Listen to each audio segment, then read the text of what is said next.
Y nosotros podemos empezar a ver, y el mundo va a empezar a conocer en la medida que vengan todas esas delegaciones internacionales y de embajadas, el rosario de violaciones a la Constitución y de ilegalidades, ejemplos de algunas. Nombrar un vicepresidente bajo una figura legal inexistente y por tanto inconstitucional.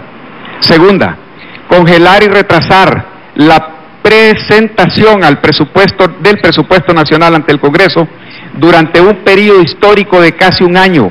¿Para qué, Edgardo? Para manipular y presionar al Poder Legislativo y al Poder Judicial, dejándolo sin recursos hasta para las cuestiones más básicas. Tercero, intentar por decreto presidencial realizar un plebiscito o referéndum.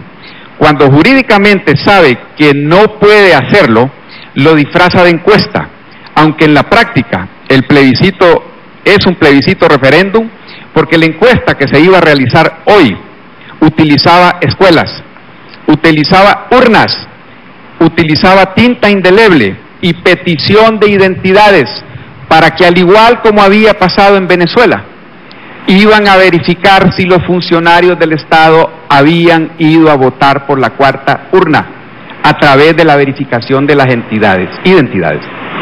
¿Conoce usted un proceso de encuesta tan raro como el que él se ideó y en el que gastó millones de lempiras? Yo no conozco. Una encuesta normal, no vinculante, es una empresa que sale en forma aleatoria a buscar opiniones. Y desde ese punto de vista también incurre en situaciones como, aunque en reiteradas veces, le dice a la comunidad nacional e internacional el expresidente Zelaya que la encuesta no es vinculante, el jueves 25 de junio publica el decreto presidencial en el que sí la convierte en vinculante directo a una Asamblea Nacional Constituyente. Además, cuando el jefe del Estado Mayor Conjunto de las Fuerzas Armadas le explica que la institución tiene un impedimento para apoyar el proceso logístico de la cuarta urna por orden judicial de otro poder independiente del Estado, el expresidente Zelaya ordena a las Fuerzas Armadas incumplir el mandato judicial sin importarle las consecuencias y el desprestigio de esa acción para nuestras Fuerzas Armadas. Y finalmente, poniendo algunos de los rosarios de violaciones a la Constitución, tenemos lo que le puso la tapa al pomo, desobedeciendo el expresidente Zelaya una resolución del Juzgado de lo Contencioso Administrativo, avalado por la Procuraduría General de la República y por el Ministerio Público, ordena a todo el estamento del gobierno salir hoy domingo por la mañana a realizar un acto ilegal, la encuesta, que no es más que un plebiscito disfrazado de encuesta. ¿Para qué quería él la constituyente? Fíjese que es sencillo. Permítame, él decía, esta constitución es cerrada, esta constitución no permite la participación de la población en temas que opinen en temas de interés nacional, por eso necesitamos una constitución más democrática, más abierta y más participativa, decía el presidente Zelaya.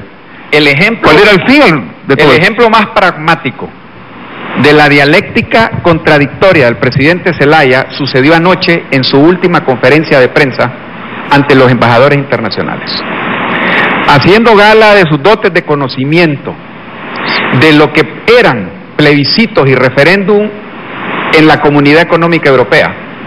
Él pone como ejemplo en la conferencia de anoche y dice, ¿cómo es posible que en Europa le puedan preguntar a sus ciudadanos si querían una moneda única y la liberación de las fronteras? ¿Y por qué nosotros no podemos preguntarle al pueblo? Pero yo le quiero preguntar al expresidente Manuel Zelaya Rosales, a donde se encuentre, que ese argumento es de doble sentido, porque entonces yo le puedo decir, ¿y qué tal que a esos países de la Comunidad Económica Europea les hubiesen preguntado si querían cambiar su sistema de libre democracia por un sistema totalitario y represor como el de Cuba y Venezuela? ¿Usted cree que en ese plebiscito y referéndum los países de la Comunidad Económica Europea hubiesen decidido cambiar de sistema? La Asamblea Nacional Constituyente del expresidente Zelaya no era otra cosa que cambiar las reglas del juego para pasar de un sistema de democracia, de libre empresa y de participación a un sistema dentro de los enunciados marxistas-leninistas de la coexistencia pacífica, a un sistema social comunista, como existe en Cuba y como existe en Venezuela. Vamos a un corte comercial y regresamos en un momento.